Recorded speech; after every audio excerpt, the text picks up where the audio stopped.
കർത്താവായ യേശുക്രിസ്തുവിൻ്റെ അതിവിശുദ്ധ നാമം വാഴ്ത്തപ്പെടുമാറാകട്ടെ.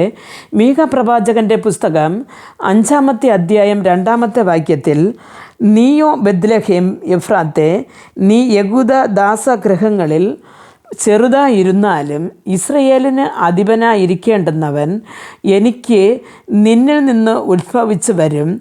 അവൻ്റെ ഉത്ഭവം പണ്ടേയുള്ളതും പുരാതനമായതും തന്നെയെന്ന്. അപ്പം പണ്ടേ ഉള്ളതും പുരാതനവുമായ ഒരു യേശുക്രിസ്തുവിൻ്റെ ജനനത്തെക്കുറിച്ചാണ് മീഖ 5-ാമത്തെ അധ്യായത്തിൽ പറയുന്നത്. അപ്പം നാം കഴിഞ്ഞ ദിവസത്തിൽ മീഖ തന്നെ 4-ാമത്തെ അധ്യായത്തിൽ പറയുന്ന ഒരു വചനം, ആ പ്രവചനത്തെക്കുറിച്ച് കേട്ടു. അതേപോലെ യേശുക്രിസ്തുവിനെ കുറിച്ച് പറയുന്ന വേറൊരു പ്രവചനമാണ് ഇത്.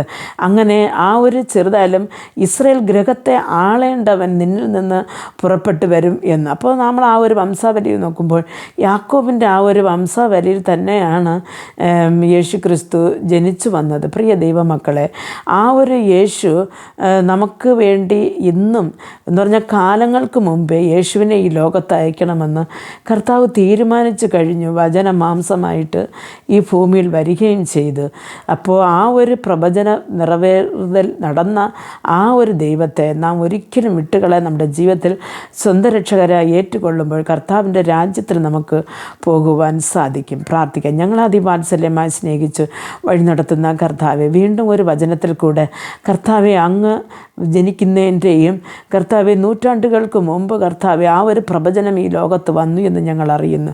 ആ ഒരു പ്രവചനത്തിൻ്റെ നിറവായ അങ്ങയെ ഞങ്ങൾ കർത്താവെ സ്വന്തം രക്ഷകനായി ഏറ്റുകൊണ്ട് ഈ ലോകത്ത് ജീവിച്ചു ഞങ്ങളുടെ രാജ്യത്തിൽ വന്നു ചേരുവാൻ ഞങ്ങളെ സഹായിക്കണമെന്ന് പ്രാർത്ഥിക്കുന്നു.